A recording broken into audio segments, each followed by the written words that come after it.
Welcome, everybody, to this episode of Heresy Hammer. I am joined by Lee at Death from the Shadows. If you don't already follow him, please make sure you go and do that. And John as well at D6 underscore miniatures. It's very rare that the stars align to bring us all together, but they have today. John is working remotely, so his sound, although he's using like a £500 kind of like headset, it sounds a little bit echoey, but we had some other issues, but this is the best of the worst situations that we were under.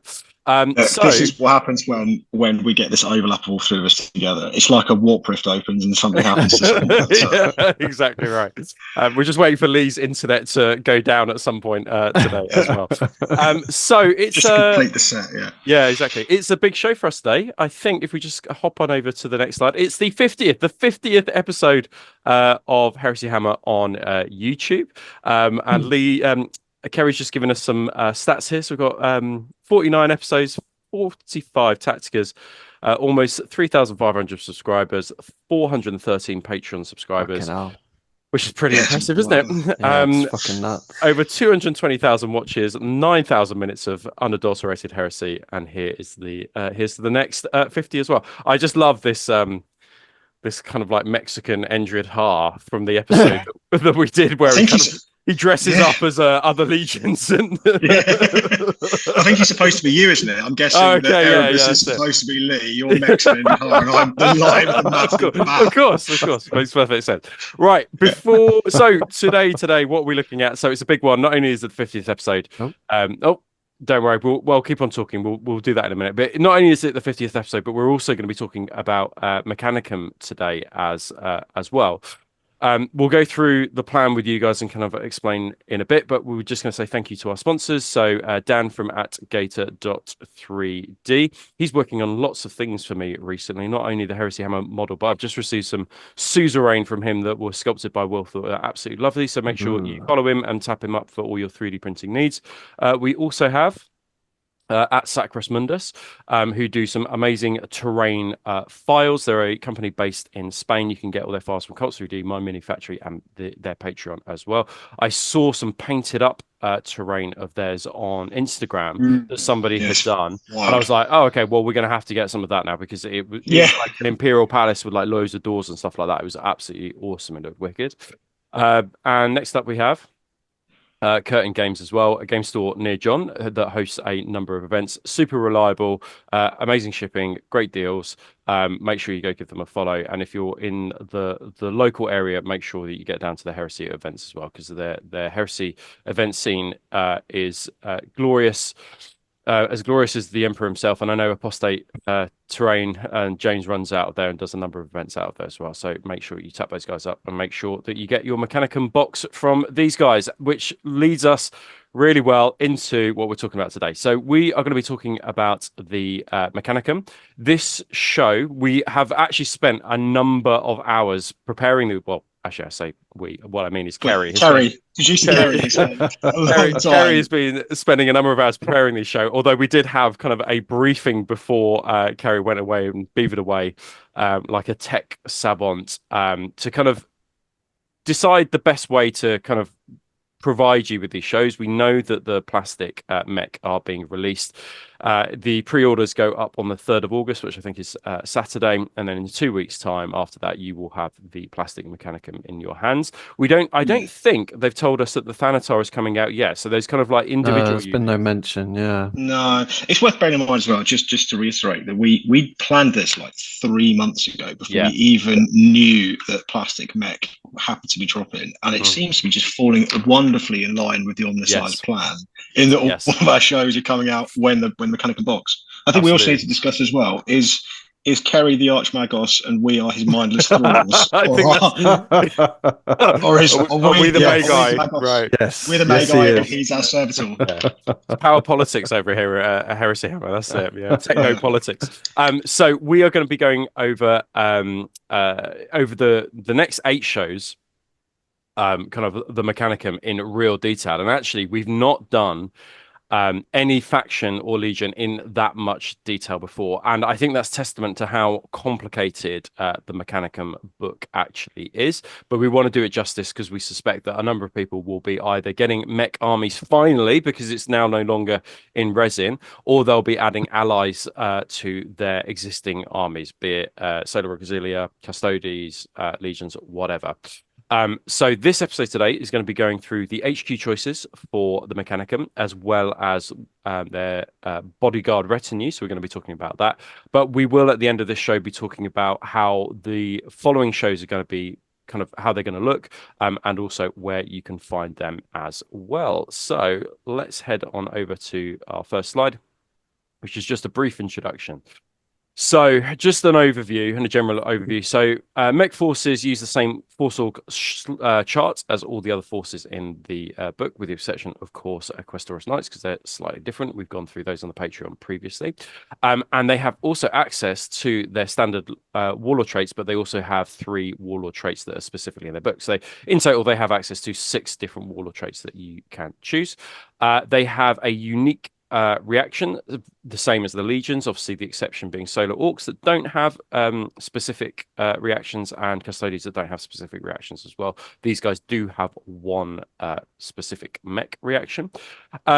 So the best way that we can compare the legions, and I think there's going to be a lot of comparisons between the legions and the Mechanicum today.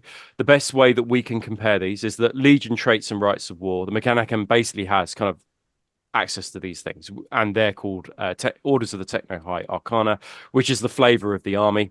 But these are entirely optional. You don't necessarily need to take them, but I think it's highly likely that you will go away from this and go, okay, well, I'm going to start building a force for lore or fluff purposes, or for gaming purposes around one of these Techno Arcana. You know, they are the equivalent of a Legion trait or a Rights of War. They're almost like meshed together because the Mechanicum don't have access to either one of those things. They have these things called the Orders of the Techno High Arcana. There are no psychers within the list, but they do have Cyberthurgy, and that is that's basically open to every kind of HQ choice. And that will, just a brief overview on that. That will allow you to do things to your vehicles. It will allow you to do things to your robots. It might make them better at shooting. It might make them better in close combat, etc., etc. I mean, that they can react. Yes, exactly, 100%. So, but we will go through a demystifying Cyberthurgy episode later on. A Mechanicum force can be loyalist or traitor at this moment in time, and often if you go to events, you'll be one of the people who's forced to either play whichever the event organizer needs you to play. This, I suspect, will change in due course when we get the Mechanicum Civil War book, because I think that there's going to be some heretics floating around in that book and building your army around that.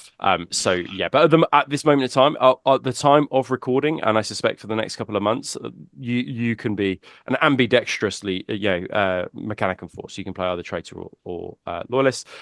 And then one of the biggest challenges in the mech list from an outsider is the vast number of unique and esoterically named traits, rules, and weapons. So I think I'll hand over to the guys on this in a minute, but just my quick thoughts on this is that one of the issues with playing mech I have found is not being cognizant or aware of what mech units can do and what their HQ units are capable of, in terms of buffs, what they're capable of doing as well. So with the legions in general, if you're playing Legion on Legion Warfare, you have a rough idea what each unit can do, with the exception of maybe specialist units, of which there's only usually 1 or 2 of those in a particular force.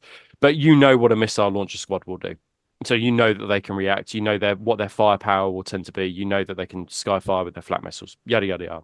The problem with a mech is about knowing your enemy. There's some Sun Tzu quote in there, I'm sure, which is that you can make mistakes because you're not quite sure of what these mech weapons can do or what they're able to do. So I think that the whole purpose of these episodes moving forward, even if you're not interested in playing or playing with Mechanicum, playing against Mechanicum, actually these will be a useful set of videos for Legion players in particular, but for all the armies in Horus Heresy, because this is going to be about understanding what the mech list is capable of doing, especially considering we're going to see the rise of the mech in the same way that we've seen a lot more Solar Auxilia of late as well. I don't know if you guys want to add to that, or if that's your kind of experience. I'll quickly dive in there. I think definitely there's that last point is incredibly pertinent. I think that the other thing to consider with mech is the fact that there is so much in the way you've kind of got the sort of, you can look through the book and kind of get an idea, but what actually really is kind of one of the biggest challenges when you've got a very competent mech player. There is so much ability to kind of do other stuff, to kind of overlap units, overlap buffs, use cyberthergic powers, or to actually sort of change, because you might look at a unit and go, oh, well, it can't react, so that's a relatively safe thing to shoot at, and then you'll Archmagos across the table will go, I'm going to do this and that and this and that, and that completely changes this unit up, and then all of a sudden, it's a completely different kettle of fish. Yeah.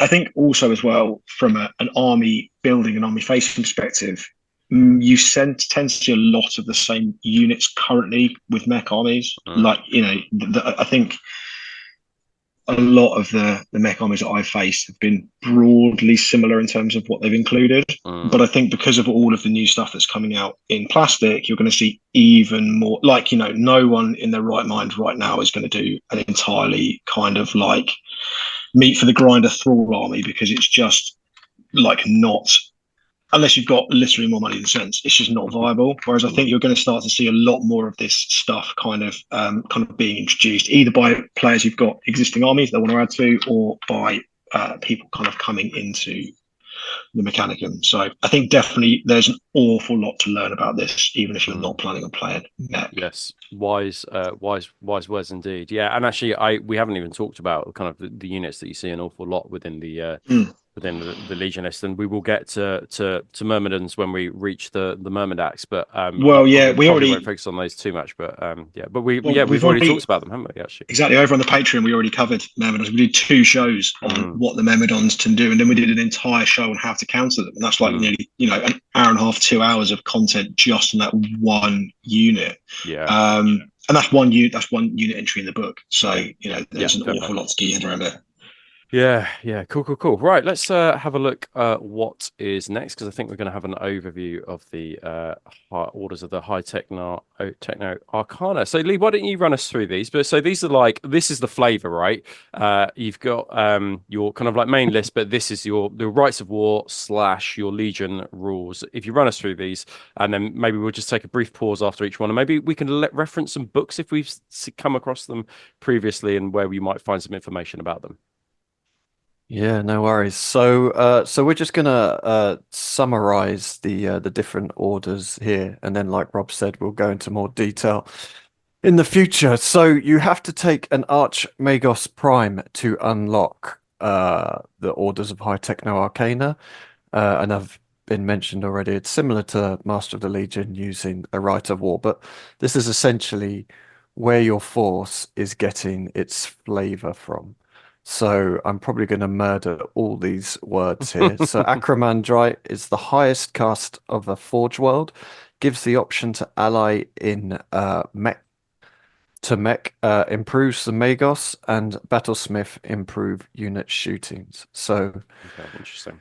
You can ally in another Mechanicum force. Yeah, so I guess if you wanted more heavy support slots, that might be quite useful. Or more well, I think when you start looking at all that, because not to go too in depth on all these different things, but you can only take one Archmagos in a force. But if you take an allied detachment, then you can take an Archmagos within that allied detachment, and then you can add in other HighTech Arcanas, and then you can really start going down the fucking rabbit hole of I guess the only drawback is, like we've mentioned already, there's a lot of rules, and the more rules you add on top of more rules is you're probably just going to forget half that's it, isn't it? Yeah.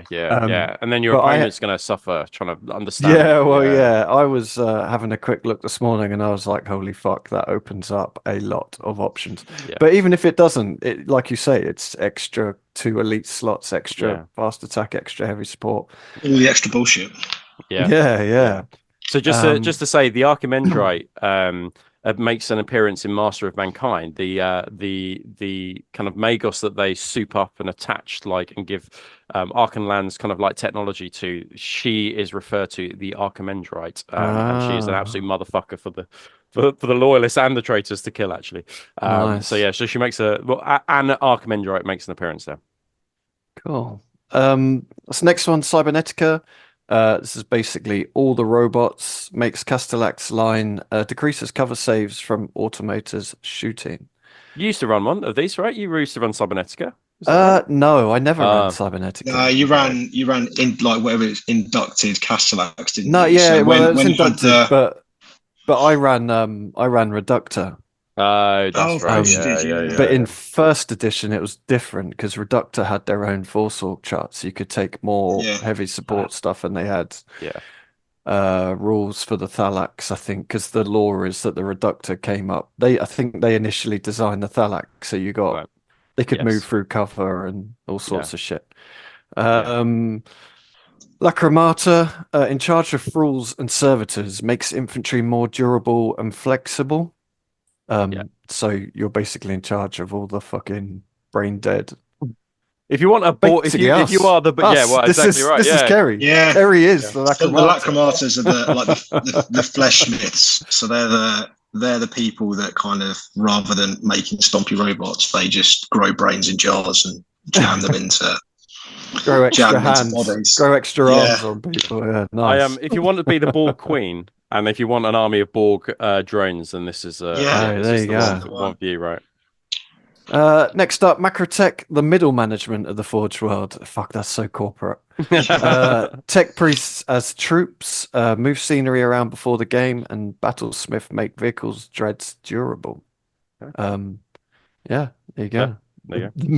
I feel like that's the most boring way you could describe something. The bureaucracy of the middle management of the Forge world. Yes, bureaucracy of Mars. Up next, Malagra, discipline and doctrine in the Forge world, and hunting heretics. Data spikes for everyone.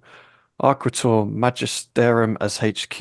Archmagos becomes a murder machine. Yeah, these are just like the assassins, aren't they? I mean, these are the witch hunters of the Forge world. Yeah.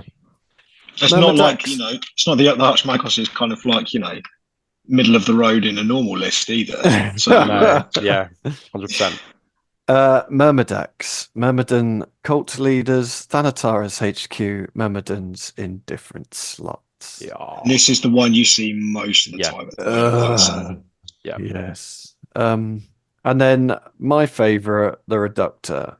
Forge World's big guns and artillery can use Battlesmith to do damage, make terrain difficult and dangerous. I feel like Reductor's one of the ones that's kind of changed the most. Yeah, I agree with that. Briefly looked for it, but Reductor are basically the guys that have all the super duper weapons that lay siege. They're the siege experts, aren't they? They're like the Iron Warriors of the Mechanicum world. It's quite interesting as well, because when we were putting the show, or putting the kind of 8 bajillion shows together for this, and trying to group together units that would go along with a HighTech Arcana, what was quite difficult was that there was actually quite a bit of overlap. So you might kind of assume, if you're new to Mech, or you're a Legion player and haven't played Mech much, you might go, well, Cybernetica, that's where you're just going to find all your big robots, so like your Thanatars and stuff like that. But actually, there's quite a lot of crossovers, because Myrmidax is able to take a Thanatar as an HQ, and it's not just necessarily about the Myrmidons, and then Reductor will use, might use kind of big robots as well, because they've got big plasma mortars attached to them and stuff like that. So I think that what's quite interesting is that there is overlap in this, but for the purposes of logistics, we have kind of grouped things together that wouldn't necessarily be grouped together if you're an expert Mech player, but for the purposes of explanation, we have put these together. Cool. Right. Let's move on. I will say as well, Malagra is easily the coolest of the like hunting down heretics. I think that for me, that's the coolest one, I think. You're wrong, but yeah. So the Mechanicum advanced reaction, they get one advanced reaction only, similar to the way that all the legions get one advanced reaction only. But we don't know what is to come. So there might be a heretic force, a dark mechanical force that might get advanced reactions in the new book. We don't know, but this at the time of recording, this is just it. So I'll try and summarize this as best I can. So basically, once per battle, it's important during the shooting phase when an enemy unit declares a shooting attack, targeting a model with the independent character special rule. So no, units that includes a model. That's very... Sorry, yeah, includes a model. Yeah. So, and it's important that it says independent character as well. So it doesn't necessarily just mean your warlord. It's just your Megos, your Archmagos, your Megos or Archmagos on abeyance as well. Under the reactive player's control, which is part of the Mechanicum detachment, the reacting unit and any friendly Mechanicum units eligible to make a reaction within 12 inches may make a shooting attack. So that is a 24-inch bubble, basically.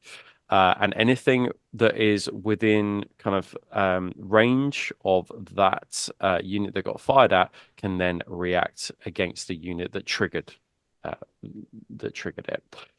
Now, it's important to say that there are a number of Mechanicum units that cannot react, but Cyberthurgy allows units to react. So there's lots of pairing and overlapping there.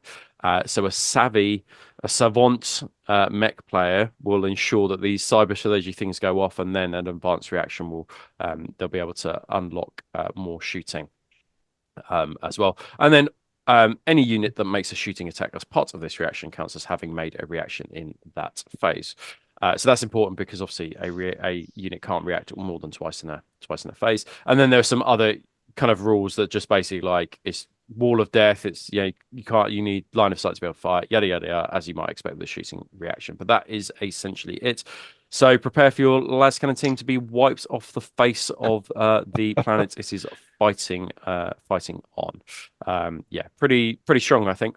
Pretty good. Yeah, it is pretty good. I think that there was definitely because this was, I think, dropped before the Mechanicum book came out. And it was like, oh my god. What? And everyone absolutely lost their mind until we realised that actually without as Rob said, the kind of pre-buff buffs, actually a lot of stuff can't react anyway. So it's not quite as harsh as it looks on paper. It's funny, isn't it? Because like you say, when we first read this, everyone was like, "This is fucking mental. This is bullshit. Mechanicum are bullshit." Yeah. And then it was like, oh, Automator can't react. Oh, this is shit. This is shit. This is crap. Everything's shit. And then it was like, oh, you can make Automator react. You just have to actually think about it. Oh, this is all right, actually. Right, the roller coaster of emotions for mech players. Yeah. One thing we have learned is that people hate thinking about things, don't they? Yes, absolutely. Cool. Right, let's carry on to the Warlord trait. So I will take a Soul of Cold Iron, and then we'll get the other lads to read the other ones. So for me, it was interesting reading this this morning and just going through the show notes. I was like, oh, there is clearly one for me that is better than any others, but it'll be interesting to see your guys' perspective. So a Soul of Cold Iron, a warlord with this trait, and any friendly unit with at least one model within 6 inches that is pinned may still move and declare charges, but it's limited to only firing snapshots until it is no longer pinned. And then in addition, you get a additional movement reaction. So that's, you know what, I read that. I was like, that is a perfectly reasonable reaction. Basically, it's like a semi-pinned. They can move and they can charge, which is actually still useful, but they're just firing snapshots. I was like, that's very respectable. Expecting all of the other warlord traits to be of equal respectability as well. John, why don't you do the logic of victory for us? I would love to. So, if at no point during this warlord's controlling player's turn as the active player, a warlord with this trait has neither made a shooting attack or been locked in combat, they then gain an additional reaction in each phase of the following turn as the reactive player. So, don't shoot or be in combat, and you get an additional reaction in every phase. Yeah. In addition, a warlord with this trait and any unit it is joined gains +1 weapon skill and +1 ballistic skill when making attacks as part of any reaction, and +3 initiative or +3 movement when making as part of any reaction. Yeah. So for me, I don't know about you guys, but I was like, oh, that first bit, okay, that's pretty good. And then they shoved +1 weapon skill and +1 BS. as a reaction in there as well. Like, and then so you got 6 reactions. Potentially, you know, there are caveats to that, and then in those reactions you're pretty buffed and you can move also a long way as well. So that is for me that is no joke, and I think just looking at what you get, that is an awful lot of buffs you get for your army and overall force. So very, very impressive. Lee, Science of Slaughter. Science of Slaughter. On the second turn of each combat, a warlord with this trait is engaged in, and each turn it is locked in the same combat after that. It gains bonus of +1 to its weapon skill and strength to a maximum of 10. Once a given combat has ended, the warlord is no longer locked in combat. The warlord's weapons, skill, and strength characteristics are set to the original values. In addition, an army whose warlord has this trait makes an additional reaction during the opponent's assault phase, as long as the warlord has not been removed as a casualty. So he basically gets better at combat. Yeah, he's kind of like using his computer to be like analyzing it. He's got his AI. Right, how does this person fight? Right, I'm going to fight them better in the next round. Very Rabute Gilliman. I think he's got kind of like a similar role, right? But I suppose it just is dependent on the fact that you don't want to get killed first turn, like outright. I mean, that's what it comes down to, which I think is probably unlikely. For how tough these guys are. Yeah. Question for you. Yeah. Sorry. Go on. I don't know if it's been fact, and I might not have seen it. I did try something with Logic of Victory. Obviously, it says make a shooting attack or locked in combat. So obviously, Cyberthurgy and/or Battlesmith is in lieu of making a shooting attack. So if you've made a Cyberthurgic, you use your Cyberthurgic power, or done a Battlesmith, would that still count as a shooting attack for the purpose of this warlord trait? That is a great question. I tell you what we'll do is we will, in the show notes when we upload this to YouTube, we will clarify it. Or if you know, then put it in the comments down below. Yeah. We will. If anyone can comment, let me know. Yeah. We will assume that Cyberthurgy for this show at the moment, we will assume that Cyberthurgy and shooting, although it's done in the same phase and is in lieu, we will assume that it is considered 2 different things. I would assume so. Yeah. Cool. Right. So all pretty good. I think for me, the best is the Logic of Victory. I think in terms of army-wide, just having the access to 6 reactions is it's mind-blowing. Yeah. Just, I mean, basically you're playing again in your opponent's turn, aren't you? I mean, 6 reactions is no joke. I agree, but I wouldn't. I think a Soul of Cold Iron. When you think that pretty much every unit you have is a leadership 7 or 6. Yeah. Most of it's stubborn, but you're going to be getting pinned. I actually think if you've got, depending on what your army is, I think this could be huge. If half your army's pinned, yet you can still move forward, you can still charge. I mean, most of your units are going to be shit at close combat, so you're probably not looking at charging things. But I don't know. I think it's got some play. I think the other ones are the obvious ones. But I think when you look at how bad the leadership is across your army, depending on what you're taking, I think it'll have some play. I think it'll actually come in really fucking handy. You know, it's interesting as well because I was looking at when you look at the generic warlord traits on the flip side of that, having all your weapons be pinning. That's the first. Yeah, that's exactly what I was thinking. Like the shooting generic reaction. Have them with Myrmidax, and now they're all like pinning. You're like, whoa, that's not only will they brutalize you, but that you would get pinned by them as well. I quite like the Science of Slaughter because you don't have any strong close combat units. Like nothing's weapon skill 5. So the fact that you can start bumping this guy up, he just has to survive. Feels right for the Malagra, the assassin assassin clade. Just to have that dude that can kind of go toe to toe with some more elite units.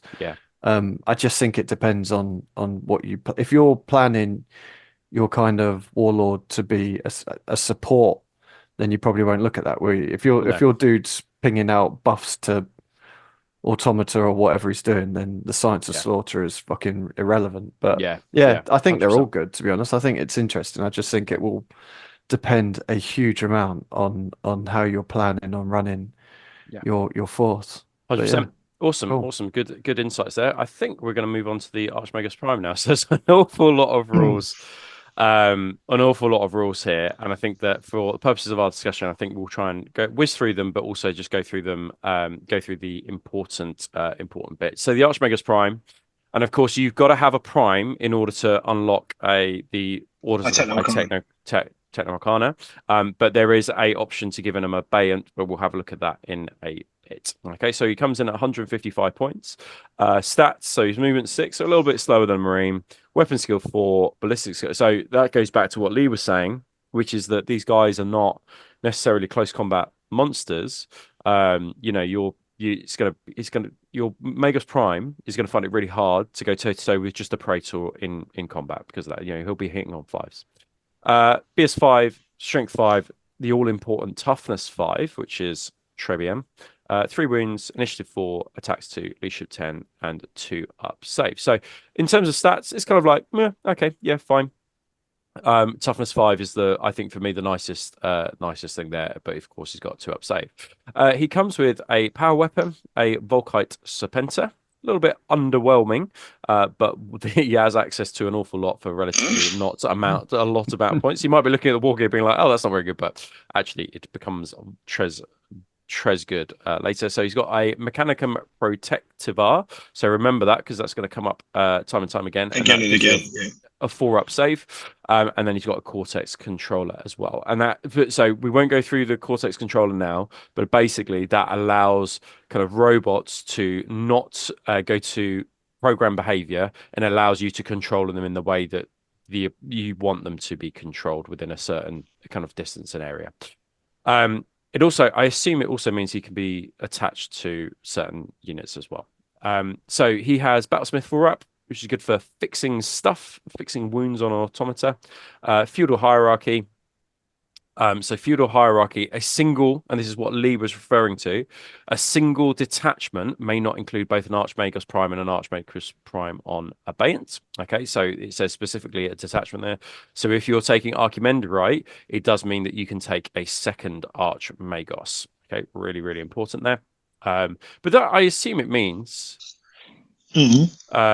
Oh, no, never mind. Ignore what I was about to say. Cool. Independent character. So, of course, that's important for triggering... I think you just glossed over Firing Protocols 3. Yeah, I was going to come back to that. So, Firing Protocols 3. So, that's a lot of weapons he can shoot. He's a Master Cyberthurgist. Again, we'll come back to that when we're demystifying Cyberthurgy. Orders of the HighTech Arcana we talked about are relentless and stubborn as well. So stubborn 10 being massively useful, especially when we talk about kind of pinning. I think the thing is, it's interesting because how often we're going back to that warlord trait, I don't think it's going to be often that he will get pinned, but the units surrounding him, there is a bubble effect on that where they could potentially be pinned as well. So why don't we go through some of the key, John, why don't you take us through some of the key kind of war gear options, and the ones that stand out to you? I mean, they're all good, so I think probably this is so it's probably worth talking about them. Let's just go through them. I think let's just go through them. So I think it's worth bearing in mind that you can build this guy up to like semi-Primarch levels of fuckery. He is an absolute murder machine. And again, when we kind of do the deep dive into things like the cyberthergic nature and look at some of the warlord traits, he can be an absolute mega monster in close combat as well, even though he's only got a base skill of 4. But he can also, he's just so useful. So as an example, so he can take the normal 4 war gear options, an augury scanner for 5 points. Brilliant. Melter bombs, rad grenades, 10 points, and a cyber familiar. So at this point, he's going to be, for 25 points, for instance, he's going to have a 3 up and vulnerable save. And he's going to be striking you as if you're 1 less toughness than you are. Yeah, that's a good point. And actually, what's really interesting here, which I haven't really clocked, he can take all of those if he wants. He's not limited to like one option. Like literally all of them. Wow. So he can then take a number of weapons. So he can take an architect pistol. And again, the thing to bear in mind is a lot of the stuff is really cheap. Yeah. It's like an architect pistol, a loose effects, and the loose effects is like the rad weapon, like sidearm. A Maxima bolter, a photon gauntlet, a plasma pistol, a power fist, or a corpusant stave for 5 points. Oh, that's mental. Yeah, that's amazing. Yeah. He can take a chain fist for 10 points, or he can even take a Paragon Blade for 15. Way cheaper than a Master of the Legion can take it for. Yeah. Wow. Yeah. Okay. Exactly. But you might not even need to worry about it because, like, there's other ways of getting him additional strength, and then obviously, using the radiation to drop your opponent's toughness. So you haven't got to worry necessarily about instant death. He can take any of the. Oh, sorry, I necessarily lie. He can take one of the following options. So he can take a servo arm for 10 points, and fucking hell, I always get this one wrong. An Incunabulan jetpack. Incunabulan. Who fucking knows? Jetpack. Anyway, he can take a jetpack, which is basically the same as the Phalanx jetpack. It's exactly the same. Yeah. So add 6 inches to the movement value and to any move reactions. He can also move 6 inches in the shooting phase after firing all weapons. And bear in mind, he can got firing protocols 3, so he's got 3 potential weapons as well. He gains bulky and deep strike and ignores all terrain when moving. So you can have him as just like. Yeah, so good. Yeah. I mean, that's the way to get your Archmagos attached to Phalanx as well, so they can move and shoot and do those things. Because like you can attach them, but they just can't move at the same speed. That's the problem. But able to. Intake conversion beamer for 25 points. I personally think that's a bit of a waste, if I'm being honest with you, just because he has to then really sit at the back of the board and do nothing else. Yeah. And he is a support character as much as he is a mega murder machine on his own, so he wants to be kind of as close to the bulky force as possible. Yeah. Take a Graviton Imploder, which is probably, but the one you see most often, I think, is the Machinator Array. Yeah. So the Machinator Array is where things start to get a bit interesting, and he starts to become a bit of a murder boy in combat, because he gives him a melter gun and a flamer, and obviously he can fire both of those with his firing protocols 3 plus his whatever other sidearm you give him, or cyberthergic attack. He has +2 to any battlesmith rolls. He's now battlesmith 2. Fuck. Yeah, that's really good. Yeah. Fuck. And it also gives 2 additional attacks in combat at +1 strength at AP2 with shred, although it does make it unwieldy, but it also gives armor blades. So all of a sudden he's got like an additional 2 attacks and he's strength 6, and with his rad grenades he's doubling out normal marines. Yeah, and it's interesting because one of those warlord traits, the one where he kind of like got better as time went on, was +1 strength. I think it was +1 skill, +1 strength. So then he becomes strength 6, 7. So where something you like, oh, okay, yeah, strength 7, AP2, shred, it's unwieldy. It's like, oh yeah, this is now getting tasty. Yeah, it's worth bearing in mind that the Machinator rate behaves like a servo arm from combat, I believe. Right. So you can put all of your attacks into it, but obviously it'll make it unwieldy. Or but those 2 attacks will always be unwieldy, but standard attacks could be at normal initiative with the additional strength from the warlord trait. So, but at the moment, I think it's safer to assume that you can just put all your attacks into Machinator array because they're all strength 6. Yeah. And let's be honest, him striking last is not necessarily a huge problem because he's toughness 5 with a potentially 3 up invulnerable save as well. Yeah, 100%. So pretty mental. So the Archmagos Prime may take one of the following additional weapon options. Brackets, an Archmagos Prime with the Myrmidax Order of the HighTech Arcana may take up to 2 selections from that list instead, but may not select a rad furnace. Whatever. But he can obviously fire 3 weapons. So this is all it will get. Yeah, it's interesting. Yeah. A rotor cannon for 10 points, a graviton gun for 15, a melter gun for 15, an iron cleanser for 20, a phase plasma fuser for 20, a photon thruster for 30, and a rad furnace for 30. So we'll quickly just have a little.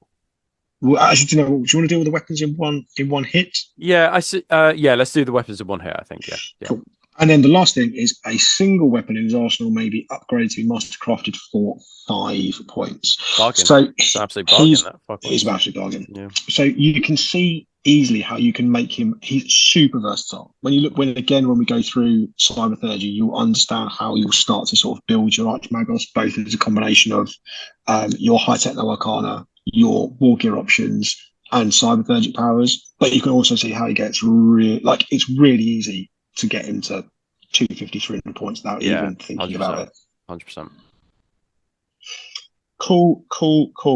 Okay, well, why don't you take us through the weapon options, and then after each one, if we're just like accept it, we'll move on. But there is a couple that I do want to talk about. So particularly the Photon Gauntlet, Corpusant Stave, Grav Imploder. So just walk us through those weapons, because these are the ones, the lesser seen Legion weapons. In fact, I'm not sure any Legion has access to these weapons, which is why kind of Kerry's flagged them up for us to go through. No bother. So first up, loose effects, 8-inch range, strength 2, AP 5, pistol 1, Fleshbane, Radphage. Meh.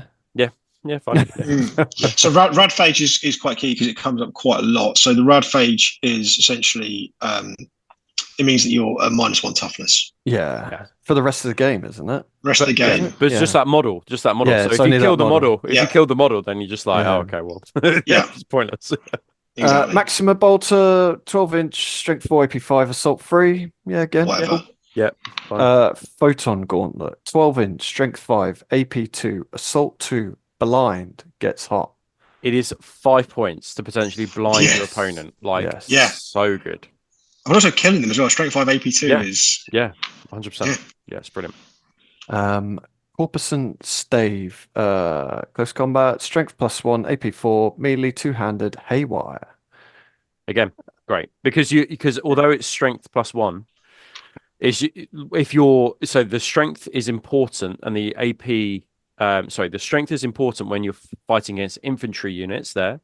But it doesn't matter when you're fighting against a tank, because or a dreadnought, exactly that, John. Even better, because you'll then refer to the table. So if you guys aren't familiar with the table, we've talked about this a lot, but basically a 2+ will be a glancing, but automatically glancing wound, and then a 6 just ignores any invulnerable saves. It's just a wound, you can't do anything about it.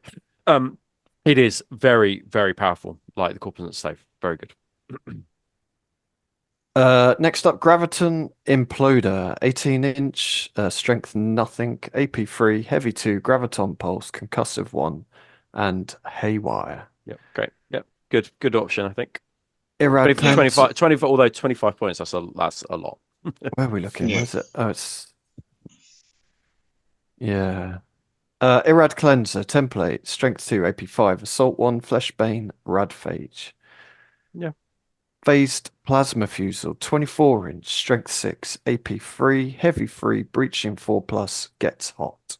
Yeah, you see a lot of these, don't you? But on Myrmidons. Yeah, but the gets hot is the danger, but you see this an awful lot. Yeah. I mean, you've got a 2+ save, haven't you? Photon Thruster, 24-inch, strength 6, AP2, assault 2, blind, lance, gets hot. Don't have a save against this, though. This will go right through your two up armor save. And then you'll also be can't see. Yeah. So and then you're blind. So and when you think about these on not just like one person, phase plasma fusels or photon thrusters, when they're en masse, that's when they become really, really powerful. I think, as John said, you're going to be ending up spending 250, 300 points on this guy, but he's going to be he's going to be the hinge in which your army swings around. He is the boss, and he is the daddy. So so that's that. Anybody want to say anything?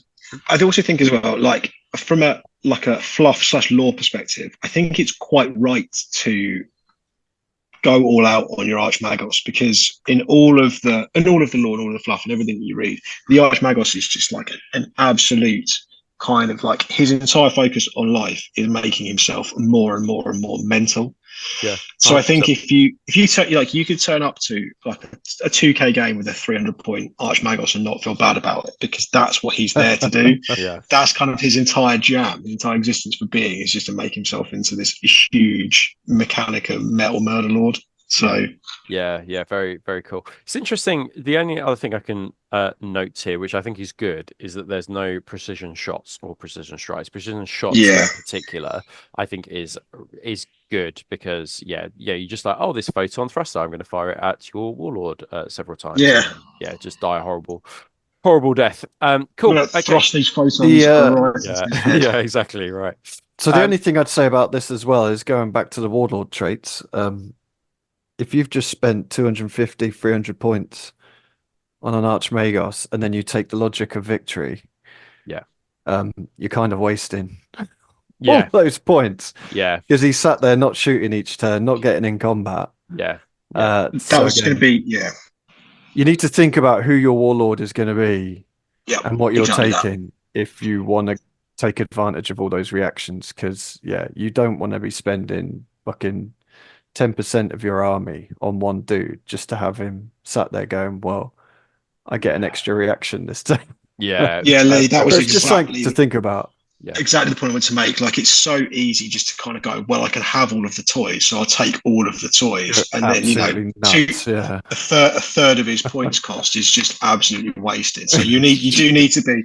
It's almost this case of like there's so much flexibility with him that you need to be so cognizant of what the job that he needs to do within your army that I'd almost, if I'd be honest with you, when it came to army building, I'd be building my Archmagos last.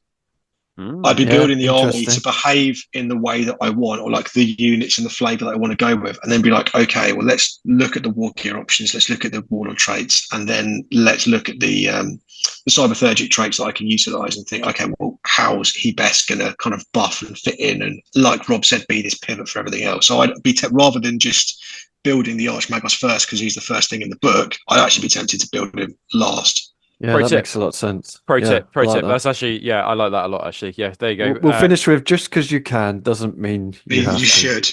Yeah, exactly. Yeah. And that's the tip you get for free, and you don't have to subscribe to our Patreon. So there you go. Cool. Right. So we are obviously talking about the Archmagos Prime. We just wanted to talk about attaching the Archmagos Prime to Automata. Because this is where it gets a little bit confusing. Yeah, we've come back. This is an edit point. We've come back 2 days later after an intense series of discussions. So, as you may have noticed, the Archmagos Prime, as he is, has nothing that allows him to be able to be attached to, let's say, Castellax is a good example. Okay, now there is the exception to that is, and this is again is where it gets complicated. So he obviously has the orders of the HighTech Arcana. If he chooses to take Cybernetica, that gives him the rule Patras. What was it called, guys? Cybernetica, Patras Cybernetica, which means that he can join cybernetic units. That's right. Or units with the type Automata brackets Cybernetica. Exactly right. So that will allow him then to be joined to robots. And Megos Dominus, so we'll just call it a Dominus at the moment, he can just join those things if he wants to, because he just comes with it as is. Okay. Hi guys, so it's Rob here, and we're just taking a quick break and a little bit of an intermission, which we don't often do on Heresy Hammer, but as this is a new subject for myself, John and Lee, we of course want to try and get the rules right as best we can. So I'm just adding this in before we have a look at the Archmagos on Abeyance, and this will be true for the Megos Dominus on Abeyance as well. So when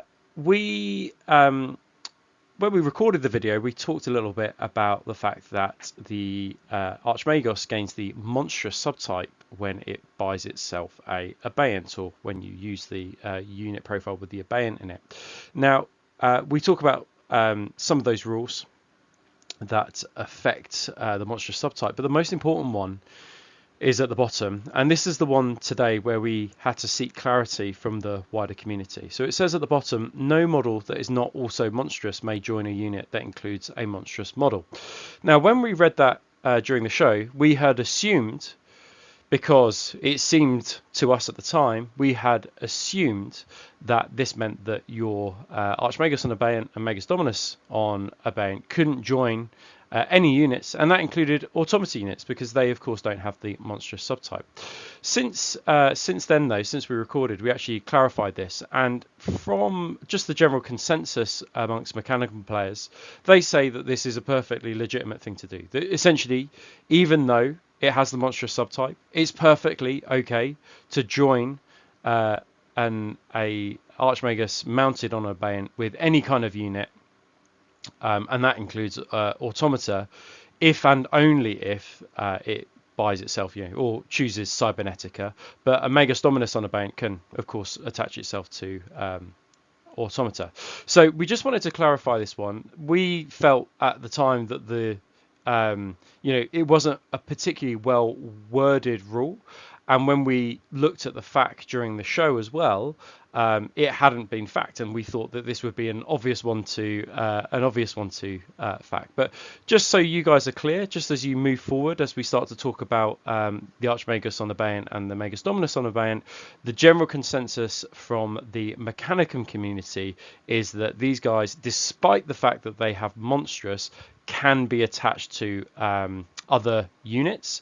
I won't go into the technicalities of it, but essentially it's because it's a singular model and it's a independent character joining another unit.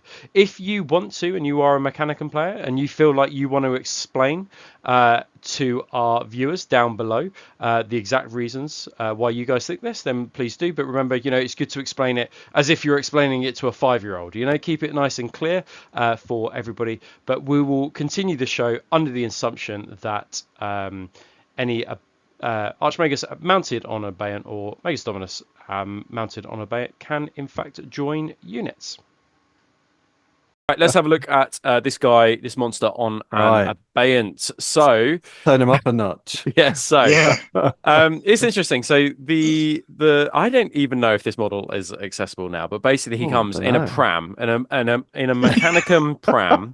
You can drive around, but there are some negatives to it, but there are an awful lot of positives as well. I have to say I do really like the Mech pram.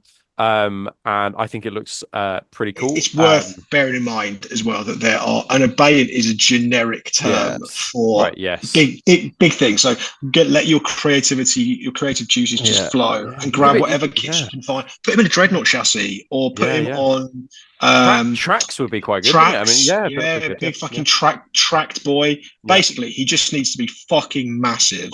So if you turn up and play a game against me with a little boy on foot and be like, "Here's his on his Abeyant," I'll be like, "No." Fucking Ben. Get Ben, mate. Yeah, exactly. Get Ben. Get me a drink. Ben.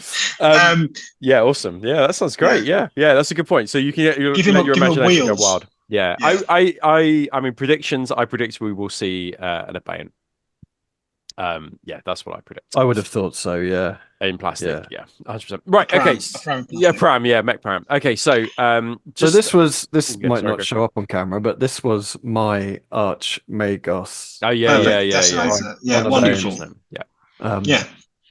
The big boy. Okay, cool. Right, so we won't go through the stats because we've got them kind of everything that you need here. So basically, he's an extra 30 points base.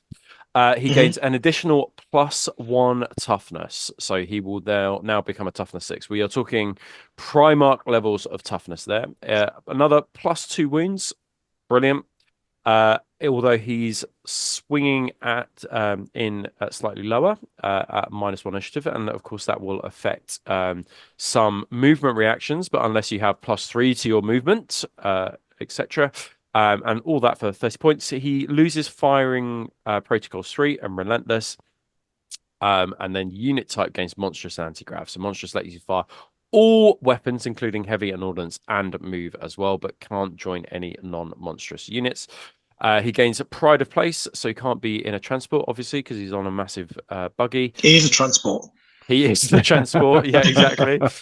He can't take melter bombs. That's interesting. And he can't take a jetpack. Obviously, he can't take a jetpack. And he cannot take Malagra or Myrmidax as their HighTech Arcana. Malagra I can definitely see, because I can imagine like a Yoda-style whirling dervish kind of thing going on. So, and the attract buggy will probably not allow him to be the assassin that jumping from walls and things like that. So, so that. An interesting one.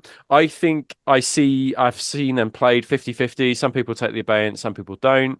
I'm really keen to get mine attached to Thalak, so I probably will take. We'll have a jetpack. I have a jetpack, so no Abeyant for me. But having the extra survivability, I think, is tres excellent.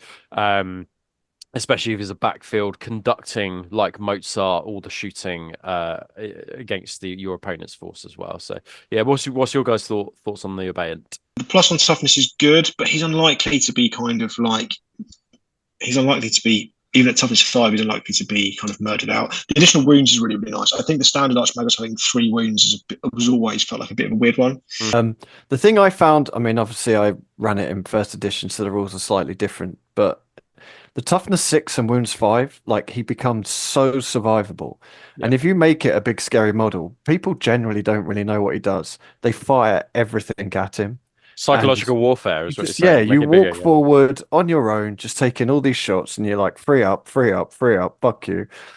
And sometimes he's dead by the end of turn 1, but most of the time he actually took a lot of heat off the rest of the army. Yeah. Because people were just scared of him. They didn't really know what he did. And it's just a big imposing model. So I think, yeah, there's definitely play. The toughness 6, the 5 wounds is the big one for me. Like 3 wounds is cool, but 5 wounds is like is 60% better. Yes, there you go. I would free up him. I know it's mental, isn't it? You know what I mean? Like he suddenly becomes very, very survivable. But like I'd say my one caveat. Yeah, my one caveat would be if I was wanting to go to the Cybernetica route, I think you would go Abeyant. Yes. But for every other HighTech Arcana, I think I would leave him. Well, especially the Archmagos is so important in Cybernetica because of his Cortex controller range, and he is so important to making Castellax from being like a low tier to sort of upper mid or potentially even sort of more top tier kind of units within the army. Awesome. Okay, cool. Right, let's just go to the next slide if we can, Lee. And then the Megos Dominus, and then we've got the Megos Dominus on Abeyance. And John, why don't you talk us through the Megos Dominus, and then Lee, you can talk us through the Megos Dominus on Abeyance as well. Just because I'm just looking through the rulebook just to clarify something for myself. So John, take it away. So Rob multitasks. I'll talk you through the Megos Dominus. So as it was mentioned earlier, the kind of Magos structure within the kind of hierarchy of the kind of Forge Worlds. This is your kind of middle manager.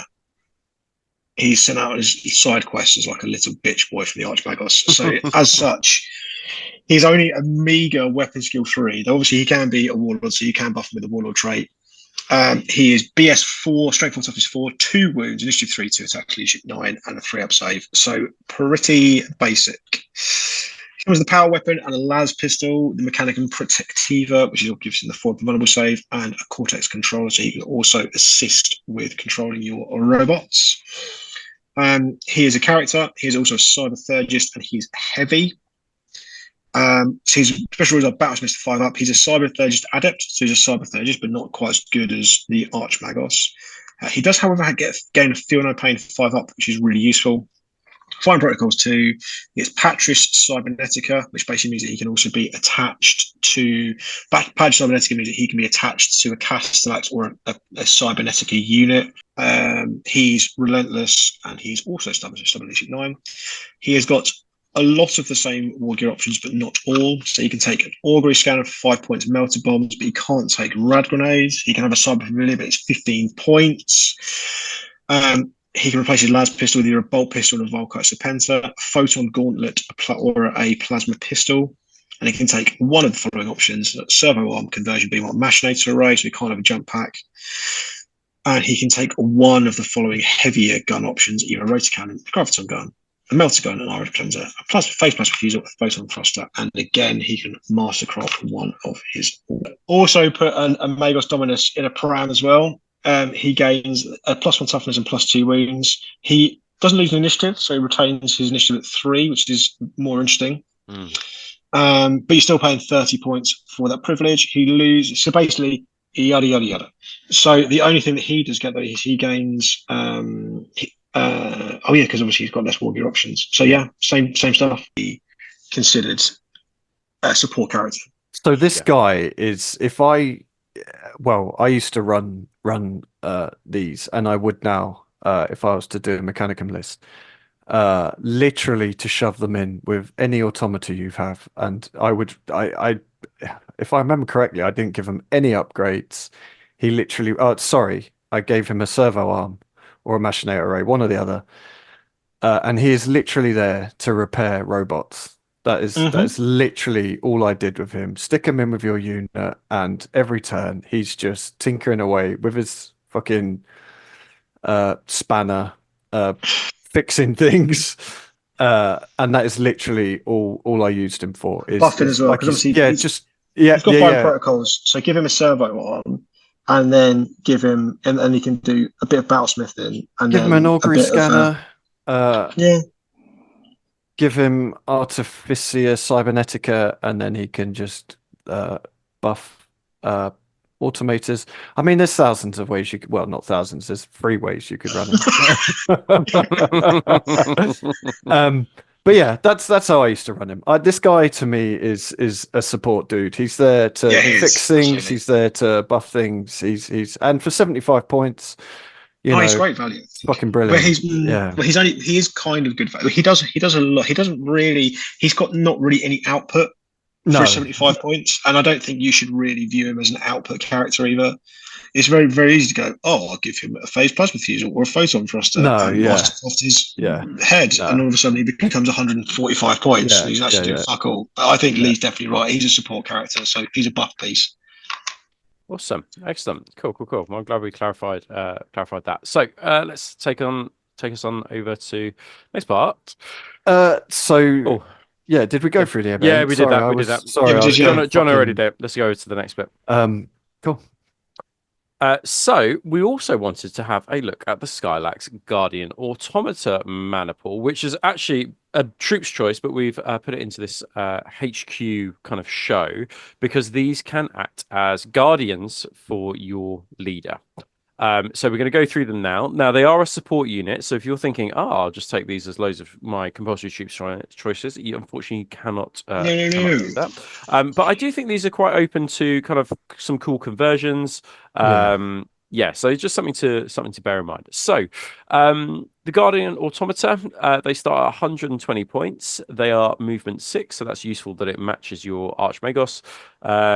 Weapon skill 3, ballistic skill 4, strength 4, T5. That's pretty good, isn't it? 2 wounds, initiative 3, attack 3, leadership 6, and 4 plus. They are 4 in a unit, so they're 30 points a piece. They are automata, they're guardian, they're heavy, and they're line as well. So these are scoring. So if you use them as a bodyguard, it will make your leader scoring. That's actually really interesting. God, if only the legions could get support units that are also scoring, hey? That'd be nice. So they have a Skylax combat array. I'll talk you through that now. So it's a shooting. No, I'm lying to you. It's just both a melee. They're clear to the name, really, isn't it? Yeah, it's literally, isn't it? So it's strength as user, which is 4, and it's AP 5, and it's melee, and it's shred. But this one is the real daddy. It's +3 strength, so it takes you up to strength 7. AP 2, it's melee, it's cumbersome and unwieldy.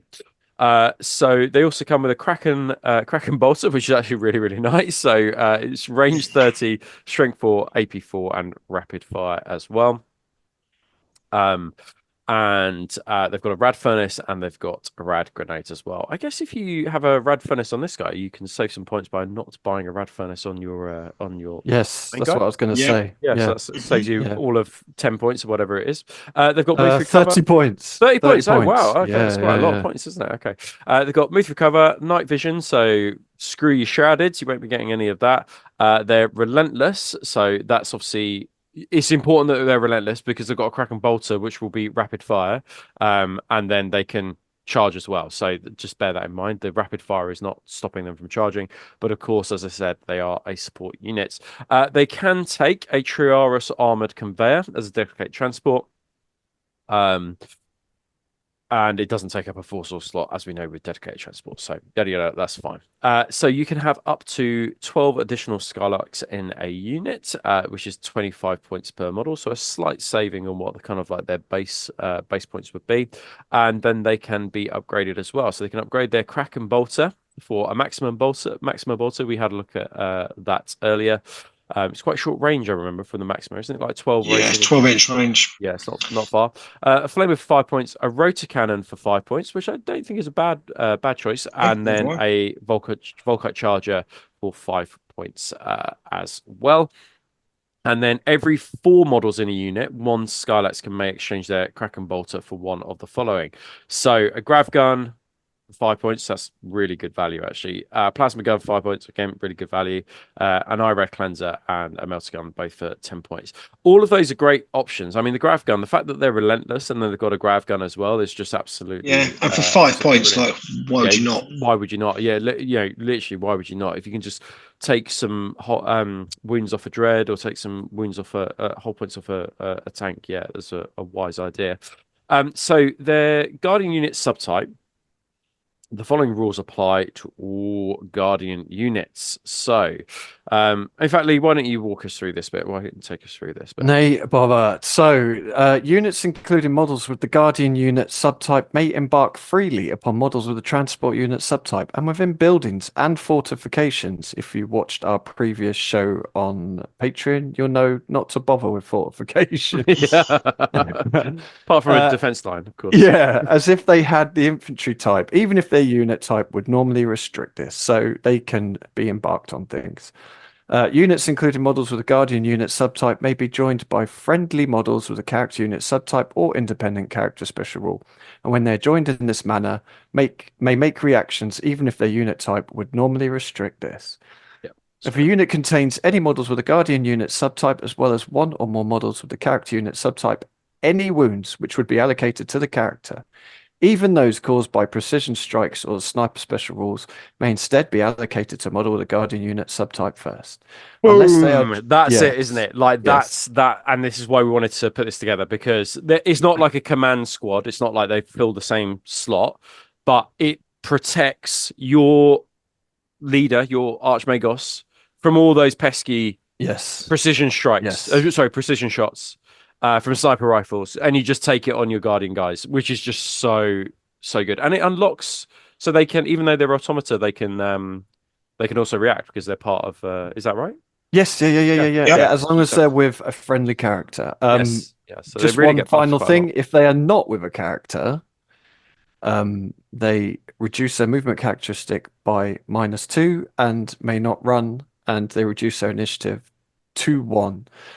Because their whole purpose is to be protecting some dude, so they get worse. They get worse if they're not with a character. Which I quite like that. That's quite. I mean, just quite cool, isn't it? But and just all those extra wounds that you can just pile off onto these little dickheads. But like you say, graviton gun 5 points, plasma gun 5 points, like. Good option. Okay, cool. So a good little unit, I think, and the fact that it makes your Archmagos even more survivable, I think, is even better. And I like the fact they're toughness 5 because you're not just you're not easily doubling these dudes out. You know, so the whole point of them is you want to be taking wounds on them. Yeah. Havoc with las cannons, mate, is the way to do it. Yeah. Well, am I right in saying that because they can just be attached to characters, these can actually be attached to Megos Dominus as well? It's not just an Archmagos. And Megos, and Megos Primes are characters as well. Yeah. So I suppose the other thing there, because Lee was talking about how important it is to keep your Megos Dominus alive for your Cybernetica or whatever. If you want a cheap warlord, but also you're just keeping that guy alive, or the chances are you're just keeping that guy alive longer because people can't snipe out the Megos Dominus, which is like, or anybody with your Cortex controllers. I mean, that's the thing. You want to keep your Cortex controllers alive as long as possible, especially if you've got a lot of automata, because you don't want them to revert to program behavior. So I think this is a useful unit to do that if you're not going to start attaching like some models to your actual automata, right? So completely agree. Cool. Okay, right, let's have a look at what's next, although I think we've probably drawn to near to the end of the show. So we just wanted to do this, didn't we? So moving forward, we are going to be covering Mechanicum over basically the next 2 or so months, and the rest of the videos are going to be covered on the Heresy Hammer Patreon. So if you are not part of Heresy Hammer Patreon, you will not have access to all the upcoming Mechanicum videos and all the deep dive into Mechanicum. So I suggest you go get yourself signed up immediately for as little as £3 a month if you want to watch the rest of these shows where there's also a massive deep dive into them.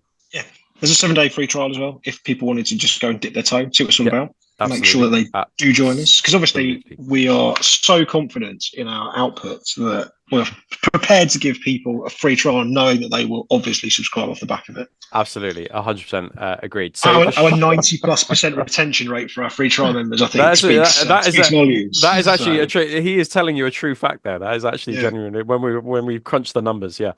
So the show's coming up. We're going to be doing demystifying cybertheurgy, which is going to be useful, I think, for the team as well as you guys. Cybernetica, Lacrimata, and Myrmidax. We're going to be putting those together. We're going to put together Macrotech, Malagra, and Archimandrite as well. We're going to be doing Reductor and the main characters. These are the kind of like the show headings. We're going to be having a look at Dark Mech and options when the new Mars Civil War book gets released. I think we can expect that in a couple of months' time. I don't think it's going to be any time soon. And each will cover the HighTech Arcana, the units closely associated with it, and give sample allied detachments as well. And we'll probably give more work to Kerry by saying we'll do some kind of like 3K mech lists towards the end of that as well. But we will have a look at allied detachments, because I think people are probably going to be keen to add those in for each of those. So we'll go with like a Macrotech allied detachment, a Malagra allied detachment, etc., etc. We've also already got, I think we've done Myrmidons, we've done Phalanx, we've done Castellax, and we've done all the knights already over on the Patreon. So those videos are already up if you want a deep dive on the specific units as well. Absolutely. We will be going back over those things, but if you want to catch up now, and particularly if you're new to Patreon and you're signing up, you can get all those videos now over on the Patreon as well. Right, let's round out the show, please, Lee. So just a final thank you to our sponsors, Beowulf Miniature Printing. Absolutely fantastic dude. He's done an awful lot for Heresy Hammer, but also for Megos Miniatures. You know, I've used an awful lot of his stuff. I only just finished painting some of his stuff recently on some apothecaries that he did for me. So thanks ever so much. Make sure you give him a follow and go check out his wares. And thank you to Battle Bling as well for all your Adeptus Titanicus and Legions Imperialis needs. Make sure you check out those guys. But they also do lots of 28mm bits as well for Legions. So yeah, their website is super resources. And just a shout out to these guys for helping us out with nameplates as well. Their Battle Builder is going to be up and running this summer, where you can kind of like customize your nameplates, and it's a really cool system. I've already seen it, and it's absolutely awesome. So yeah, make sure you check it out if you are into nameplates. Have you used the code Heresy Hammer for 10% off as well? Yeah, 10%. And then Bits Monster, those guys based in Northern Ireland, you can get your sprues and bits. You know, if you're just looking for a Vexilla, for example, you can just buy a Vexilla sprue without having to go to Games Workshop and spending £50 just to get that Vexilla sprue that you needed. You can get it from Bits Monster. Free shipping over £25. And if you use the code Heresy Hammer for 10% off on all Heresy items as well. And a big thank you to our our true friends of the show, our elite, these guys. These guys are not middle management. These guys are not the Macrotechs. They're all Archmagos Primes. These are our Archmagos Primes.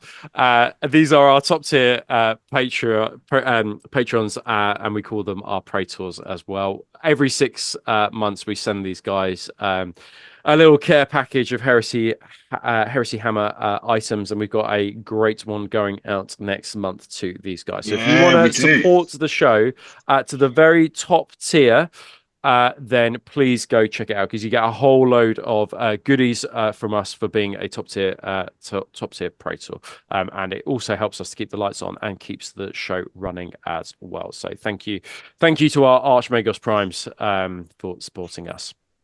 And so it is a thank you from me, and a thank you from the rest of the guys as well. If you haven't used hashtag Heresy Hammer on Instagram, please do, because we farm some of our favorite stuff and favorite content over on there.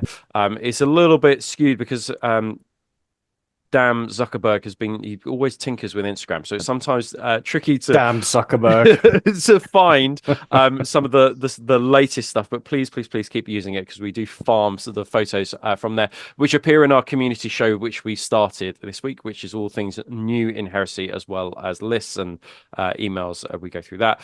If you are watching have got this far and haven't subscribed, what on earth are you doing? You will miss out on all future upcoming shows. So please make sure you like and subscribe. And just just if you want to write something, great show, guys. You like John's beard, etc., etc. Just write it down below, because what it does, it sends a message to YouTube that then like filters it out using algorithms and stuff like that. So it's always nice to comment as well. If you want to send us a list, if you want to give us some feedback, as long as it's positive, we're not interested in negative feedback. If you want to send us some lists, particularly for our community show in August. Rob's ego can't handle negative feedback. No, because I'll just screenshot it and I'll put it.